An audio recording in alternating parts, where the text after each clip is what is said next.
1707 में औरंगजेब की मृत्यु के पश्चात हम भारतीय इतिहास में एक ऐसा दौर देखते हैं जिसे कालांतर में विद्वानों ने आधुनिक भारतीय इतिहास के रूप में जाना। अब देखिए, इस समय कई प्रकार की गतिविधियां या कहें कि कई प्रकार के कारक विद्यमान थे, चाहे वे यूरोपीय वाणिज्यिक कंपनियों की गतिविधियां हों, चाहे महान मुगल साम्राज्य का पतन हो, या फिर नवीन क्षेत्रीय राज्यों का उदय हो। ये सारी प्रक्रिया एक साथ चल रही थी और इन्हीं प्रक्रियाओं का जो अंतिम परिणाम है वह आज तक हम देख पा रहे हैं बच्चों। तो आइए आज हम शुरू करेंगे आधुनिक भारतीय इतिहास और इसकी शुरुआत होगी उत्तरवर्ती मुगल शासकों से। अहमदनगर में 1707 में औरंगजेब की मृत्यु के पश्चात हम एक उत्तराधिकार संघर्ष युद्ध देखते हैं बच्चों। यह मुगल साम्राज्य में पहला उत्तराधिकार युद्ध नहीं था, इससे पहले भी उत्तराधिकार युद्ध हुए, परंतु अब एक विशेष प्रवृत्ति जिसको हम देख पाते हैं वह थी मुगल शासकों की पतन अवस्था का दौर, जिसमें जो मुगल शासक है अब वो एक कठपुतली की तरह कार्य कर रहे हैं। आइए हम मेन मुद्दे पर आते हैं। औरंगजेब की मृत्यु के पश्चात जो शासक बनने वाला अगला मुगल बादशाह था वह था बहादुर शाह प्रथम, जिसे इतिहासकार खाफी खान ने शाह बेखबर कहा है। उत्तरवर्ती मुगल शासकों में पहला जो शासक है वह है बहादुर शाह प्रथम, जिसे इतिहासकार खाफी खान ने अपनी पुस्तक में शाह बेखबर कहा है। ध्यान रखें, यह प्रश्न पूछा गया है कि शाह बेखबर किसकी उपाधि थी, आपको आंसर देना है बहादुर शाह प्रथम। अगर टाइम ड्यूरेशन की बात करें बच्चों तो औरंगजेब की मृत्यु के पश्चात बहादुर शाह प्रथम अगला शासक बना। 1707 से लेकर 1712 तक इसका शासनकाल रहा। इसे शाह बेखबर की उपाधि दी गई। इतिहासकार खाफी खान ने अपनी पुस्तक में बहादुर शाह प्रथम को शाह बेखबर की उपाधि दी। ध्यान रखें, यह प्रश्न पूछा भी गया है कि वह कौन सा मुगल बादशाह है जिसे शाह बेखबर कहा गया है। उत्तर देना होगा आपको बहादुर शाह प्रथम। अब गौर यह करना है कि औरंगजेब की मृत्यु के पश्चात उसके 3 पुत्र जीवित थे, जिसमें मुअज्जम, आजम तथा कामबख्श शामिल थे बच्चों। शाहजहां के अंतिम समय में औरंगजेब ने भी अपने भाइयों के साथ उत्तराधिकार युद्ध लड़ा था। वह नहीं चाहता था कि उसकी मृत्यु के पश्चात उसके पुत्र भी उत्तराधिकार संघर्ष में फंसे। ध्यान रखें कि औरंगजेब की मृत्यु के पश्चात मुअज्जम, आजम व कामबख्श ये 3 मुगल राजकुमार थे जिनके मध्य उत्तराधिकार युद्ध हो सकता था। औरंगजेब ने यह कोशिश की कि एक वसीयत बनाए, उसने वसीयत बनाई भी, परंतु महत्वपूर्ण बात यह रही बच्चों कि औरंगजेब द्वारा बनाई गई वसीयत को किसी भी मुगल राजकुमार ने या कहें कि शहजादे ने मान्यता नहीं दी, बल्कि सत्ता का निर्धारण पुनः तलवार के दम पर हुआ।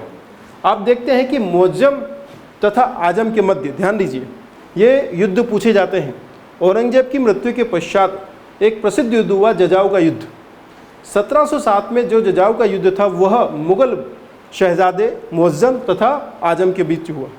यहाँ पर मुअज्जम विजित हुआ तथा आजम पराजित हुआ बच्चों। ध्यान दीजिए, आजम पराजित हो गया और मुअज्जम विजित हो गया। इसके पश्चात हम देखते हैं कि एक अन्य महत्वपूर्ण युद्ध है जिसे बीजापुर का युद्ध कहा जाता है, जो कि 1709 में हुआ था। इसे हैदराबाद का युद्ध भी कहा जाता है बच्चों। क्या कहते हैं? हैदराबाद या बीजापुर का युद्ध। यह मुअज्जम तथा कामबख्श के मध्य हुआ। यहाँ पर भी मुअज्जम विजित हुआ तथा कामबख्श पराजित हो गया। इस तरह से बच्चों उत्तराधिकार युद्ध में मुअज्जम विजित हुआ और बहादुर शाह प्रथम के नाम से शासक बना। अब बहादुर शाह प्रथम के सामने अपने शासन व्यवस्था के संदर्भ में कई विकल्प थे, परंतु वह अपनी शक्ति की सीमितता को जानता था। यही कारण है कि औरंगजेब की कठोर नीतियों के पश्चात बहादुर शाह प्रथम ने मेल मिलाप की नीति को अपनाया। ध्यान रखें, अगर आपसे कोई पूछे कि वह मुगल उत्तरवर्ती शासक या वह उत्तरवर्ती मुगल शासक जिसने सर्वप्रथम मेल मिलाप की नीति को आरंभ किया या उसको पुनः स्थापित किया, तो आपको आंसर देना होगा वह कौन है? वह है बहादुर शाह प्रथम। तो मेल मिलाप की नीति के अंतर्गत बहादुर शाह प्रथम ने सिखों के साथ, मराठों के साथ, ध्यान रखें, सिखों मराठों के साथ औरंगजेब का एक लंबा संघर्ष रहा है। ऐसी स्थितियों में बहादुर शाह प्रथम ने सबसे पहले मराठों, राजपूतों व सिखों के प्रति एक सकारात्मक सहयोगात्मक वातावरण निर्मित करने की कोशिश की। बहादुर शाह प्रथम, जिसे हम शाह आलम प्रथम या आलम शाह प्रथम के नाम से भी जानते हैं, इससे पूर्व मैं आपको बता ही चुका हूं कि इसकी एक अन्य उपाधि क्या थी? शाह बेखबर। इसने अपनी मेल मिलाप की नीतियों के अंतर्गत कोशिश यह की कि राजपूत राजाओं से मित्रतापूर्ण संबंध पुनः स्थापित किया जाए तथा मराठा साम्राज्य के साथ सहयोग स्थापित किया जाए। ये 2 प्रमुख शत्रु थे मुगल साम्राज्य के सामने, जो कि मुगल साम्राज्य के सामने बड़ी चुनौती प्रस्तुत कर रहे थे बच्चों। ऐसी स्थितियों में सिखों व राजपूतों के प्रति मेल मिलाप की नीति के अंतर्गत बहादुर शाह प्रथम ने कई रियायतें प्रदान की। अपनी मेल मिलाप की नीतियों के अंतर्गत मराठा साम्राज्य के संदर्भ में बहादुर शाह प्रथम ने शाहू को मुगल कैद से मुक्त कर दिया। जैसा कि आप जानते हैं कि औरंगजेब के समय शिवाजी की मृत्यु के पश्चात शिवाजी के जो उत्तराधिकारी थे उनके मध्य सत्ता संघर्ष चल रहा था।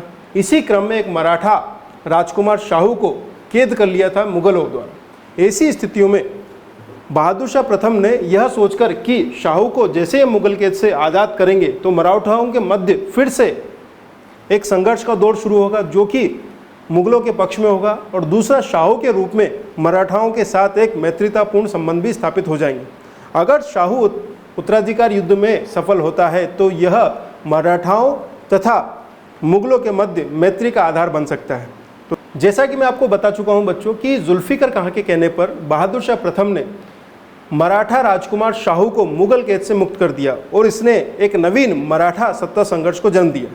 वहीं दूसरी ओर हम देखते हैं कि बहादुर शाह प्रथम जो कि अंतिम सिख गुरु गोविंद सिंह के काफ़ी करीब थे तथा मैत्रीपूर्ण संबंध रखे हुए थे। गुरु गोविंद सिंह की मृत्यु के पश्चात बंदा बहादुर से मुगलों का संघर्ष आरंभ हुआ और इसी प्रक्रिया में आप देखते हैं कि 1712 में बंदा बहादुर के विरुद्ध अभियान करते हुए बहादुर शाह प्रथम की मृत्यु हो गई। जब आप उत्तरवर्ती मुगल शासकों की बात करते हैं बच्चों तो अब एक इतिहासकार है खाफी खां, ध्यान रखिएगा इसको खाफी खां या खफी खां भी कहा जाता है। इसकी एक प्रसिद्ध पुस्तक है मुंतखब उल लुबाब, ध्यान दीजिए पुस्तक का नाम काफ़ी महत्वपूर्ण है, मुंतखब उल लुबाब। राइटर कौन है? खाफी खां। खाफी खां ने अपनी जो पुस्तक लिखी जो कि इतिहास पर, मुगल इतिहास पर लिखी गई पुस्तक थी, उसमें बहादुर शाह प्रथम को शाह बेखबर कहा और उसका कारण यह था कि खाफी खां यह मानता था कि बहादुर शाह प्रथम एक उम्रदराज व्यक्ति है तथा वह प्रशासनिक कार्यों में अधिक रुचि नहीं रखता है। शाह बेखबर कहा है किसने? खाफी खां ने। किसको? बहादुर शाह प्रथम को। ये प्रश्न कई बार पूछा गया है। ध्यान दीजिए बच्चों, यहाँ पर कुछ इतिहासकारों का यह भी कहना है कि बहादुर शाह प्रथम अंतिम मुगल बादशाह था जिसके बारे में कुछ अच्छे शब्द कहे जा सकते हैं, क्योंकि इसके पश्चात आने वाले जो अन्य मुगल शासक हैं वो और भी बदतर स्थिति में होने वाले हैं।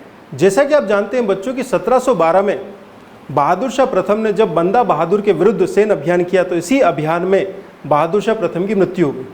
बहादुर शाह प्रथम की मृत्यु के बाद हमें अगला मुगल बादशाह दिखाई देता है जहांदार शाह।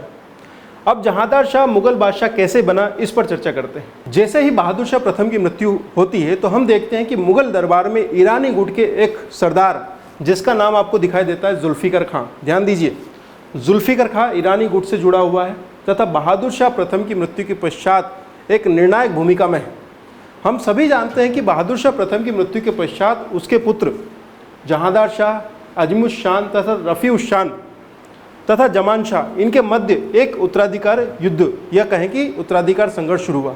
इस उत्तराधिकार युद्ध में जुल्फिकार खां ने जहांदार शाह का समर्थन किया और जुल्फिकार खां की सहायता से जहांदार शाह अपने अन्य भाइयों को पराजित कर मुगल बादशाह बनने में सफल रहा। अब जहांदार शाह भी मेल मिलाप की नीतियों के लिए जाना गया, विशेषकर हिंदुओं के प्रति, जिसके अंतर्गत हम देखते हैं कि आमेर के शासक जयसिंह को इन्होंने अपने करीब लाने के लिए मिर्ज़ा राजा की उपाधि दी तथा मारवाड़ के शासक अजीत सिंह को इन्होंने महाराजा की उपाधि दी। ये प्रश्न भी पूछे गए हैं कि आमेर के शासक जयसिंह को मिर्ज़ा राजा की उपाधि किसने दी? आपको उत्तर देना है मुगल बादशाह जहांदार शाह ने।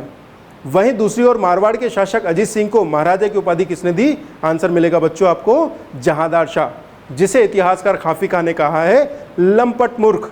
ध्यान रखें कि जहांदार शाह का शासनकाल काफ़ी बड़ा नहीं है, बल्कि 1712 से लेकर 1713 के बीच में ही यह शासक रहा। उत्तरवर्ती मुगल शासकों में मराठाओं के साथ मुगल संबंधों को लेकर कई दौर हमें दिखाई देते हैं।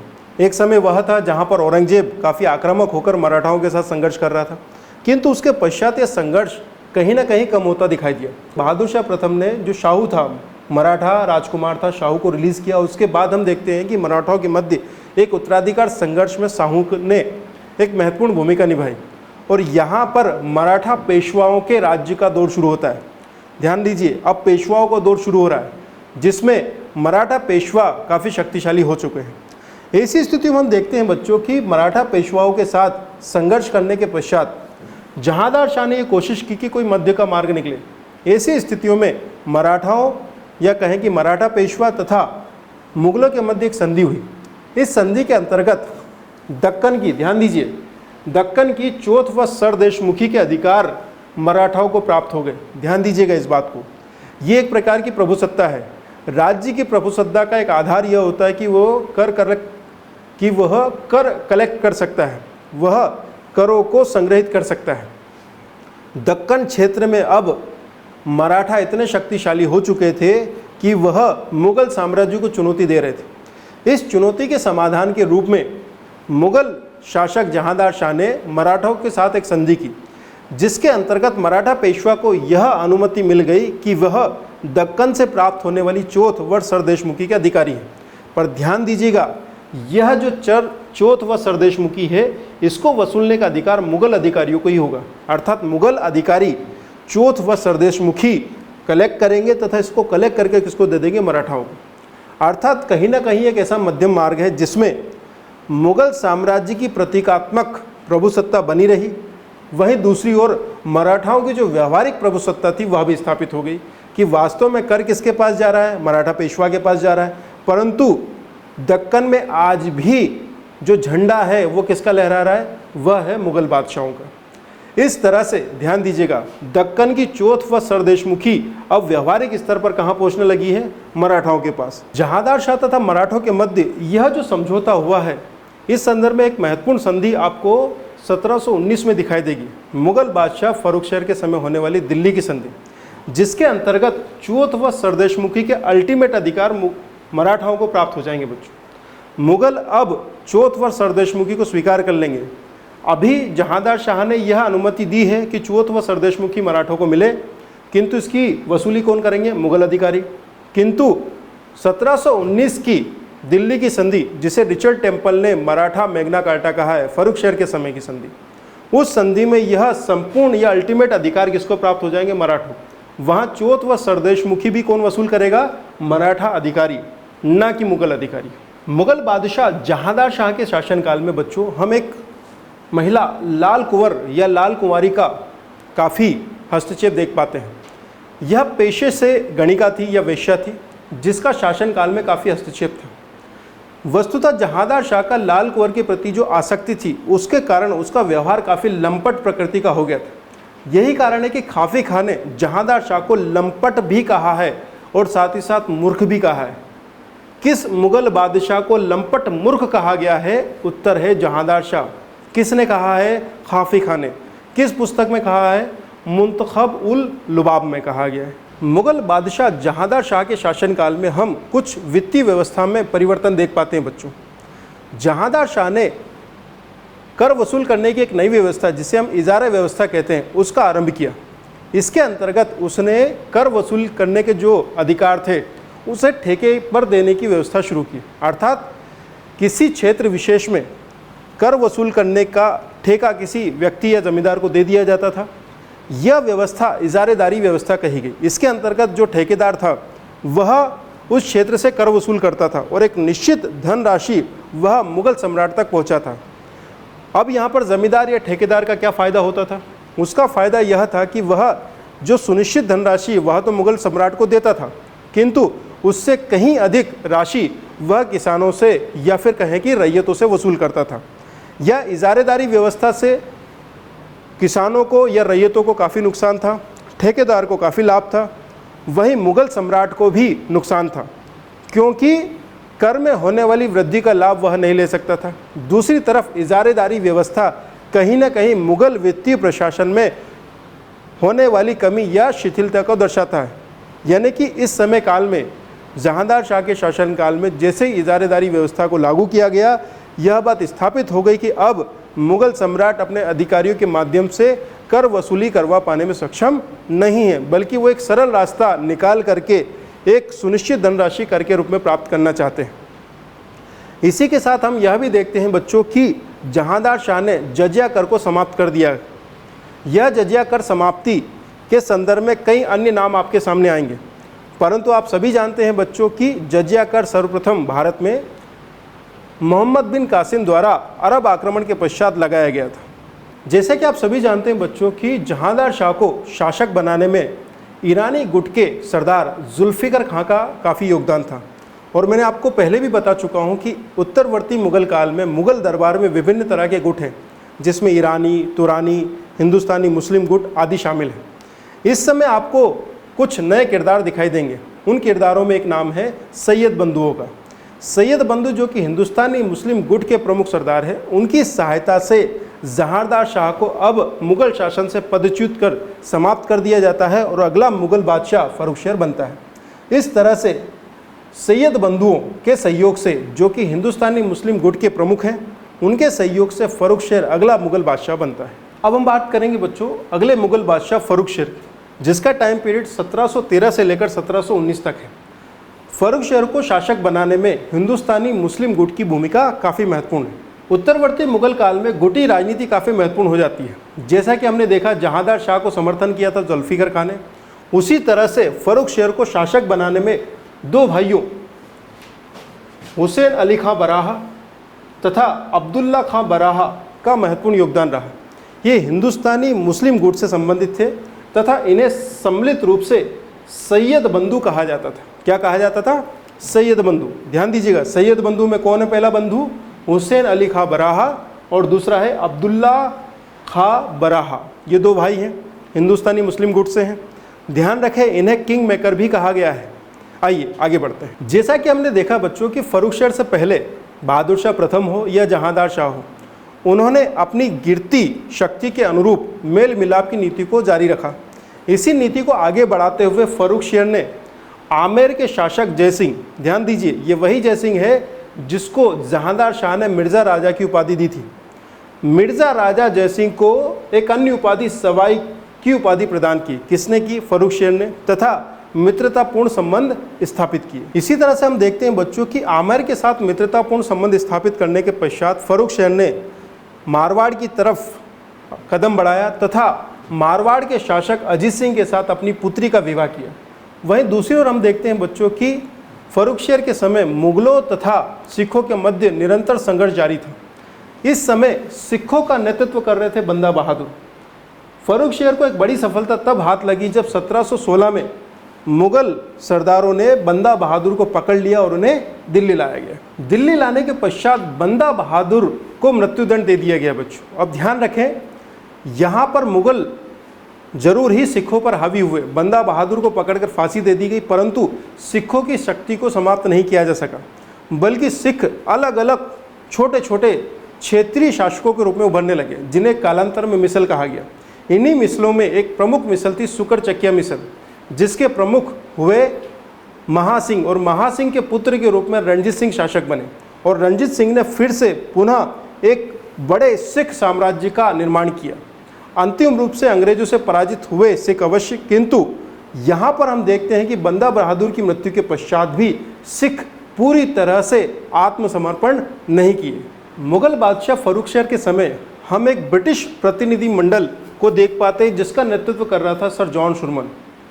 यह एक प्रतिनिधियों का मंडल था जो कि फर्रुखशहर के दरबार में पहुंचा तथा ब्रिटिश ईस्ट इंडिया कंपनी के लिए रियायतों की अपेक्षा रखता था। हम देखते हैं बच्चों कि इसी प्रतिनिधि मंडल में एक सर्जन, सिविल सर्जन था हैमिल्टन, जो कि एक चिकित्सक था, एलोपैथिक चिकित्सक था तथा सर्जरी में महारत हासिल हुए थे। हम देख पाते हैं कि इसी समय फर्रुखशहर के शरीर में एक फोड़ा हो गया था। इस फोड़ा को ठीक करने में हैमिल्टन योगदान प्रदान करता है, जिससे खुश होकर फर्रुखशहर ब्रिटिश ईस्ट इंडिया कंपनी को कुछ रियायतें प्रदान करता है। फर्रुखशहर प्रसन्न होकर जो रियायतें प्रदान करता है, इसे कालांतर में शाही फरमान कहा गया, जिसे ओम्स महोदय ने ब्रिटिश कंपनी या ब्रिटिश ईस्ट इंडिया कंपनी के लिए मैग्ना कार्टा की संज्ञा दी। ये काफ़ी महत्वपूर्ण है बच्चों, क्योंकि यहीं पर सम्राट या कहें कि मुगल बादशाह फर्रुखशहर ब्रिटिश ईस्ट इंडिया कंपनी को कर मुक्त व्यापार की अनुमति प्रदान करते हैं। बंगाल, बिहार, उड़ीसा क्षेत्र में कर मुक्त व्यापार की परमिशन दे रहा है कौन? फर्रुखशहर। और ये काफ़ी महत्वपूर्ण है, क्योंकि इसी आधार पर कालांतर में अंग्रेजों तथा बंगाल के नवाब के मध्य प्लासी तथा बक्सर के युद्ध संपन्न होंगे बच्चों। वस्तुतः यह एक ऐसा फरमान है जिसने ब्रिटिश कंपनी की स्थिति काफ़ी मजबूत कर दी थी। यही कारण है कि इतिहासकार ओम्स ने इसकी महत्ता को जानते हुए कंपनी के लिए इसे मैग्ना कार्टा या महाधिकार पत्र की संज्ञा दी। हम ये देख पाते हैं बच्चों कि इस समय मुग़ल बादशाह फ़र्रुखशेर सैयद बंधुओं के प्रति सशंकित था तथा वह सैयद बंधुओं की प्रभुसत्ता से मुक्ति चाहता था। इसी संदर्भ में फ़र्रुखशेर ने सैयद बंधुओं के विरुद्ध षड्यंत्र या कूट रचना का कार्य आरंभ किया। जैसे ही सैयद बंधुओं को इसकी जानकारी लगी कि मुग़ल बादशाह फ़र्रुखशेर उन्हें समाप्त करना चाहता है, ऐसी स्थिति में सैयद बंधुओं ने पेशवा बालाजी विश्वनाथ के साथ सहयोग स्थापित किया तथा एक गुप्त संधि की, जिसे दिल्ली की संधि कहा गया। इसके अंतर्गत मराठों को यह स्वतंत्रता प्राप्त होने वाली थी कि उन्हें दक्कन के 6 प्रांतों की चौथ व सरदेशमुखी के अधिकार मिल जाएंगे। इसके बदले में मराठा 15,000 सैनिकों की सहायता प्रदान करेंगे सैयद बंधुओं को। अब हम ये ध्यान रखना है बच्चों कि इन्हीं 15,000 सैनिकों की सहायता के पश्चात सैयद बंधुओं ने मुग़ल बादशाह फ़र्रुखशेर को सत्ता से हटाया तथा मृत्युदंड दे दिया। तत्पश्चात उन्होंने रफ़ी-उद-दरजात को अगला मुग़ल बादशाह बना दिया। ध्यान ये रखना है बच्चों कि यह एक गुप्त संधि थी जिसे दिल्ली की संधि कहा गया, जो कि पेशवा बालाजी विश्वनाथ तथा सैयद बंधुओं के मध्य हुई थी। चूँकि इसके अंतर्गत फ़र्रुखशेर को हटाना था शासन से तथा नया मुग़ल बादशाह नियुक्त करना था, अर्थात इस संधि पर जो हस्ताक्षर हुए हैं वह रफ़ी-उद-दरजात द्वारा किए गए। किंतु जब आपसे ये पूछा जाए कि बालाजी विश्वनाथ, पेशवा बालाजी विश्वनाथ या कि मराठों तथा मुग़लों के मध्य संपन्न हुई दिल्ली की संधि किसके काल में है, तब आपको आंसर करना है फ़र्रुखशेर, जिसे घृणित कायर भी कहा गया। फ़र्रुखशेर के समय यह संधि हुई, परंतु इस संधि पर हस्ताक्षर रफ़ी-उद-दरजात के हुए।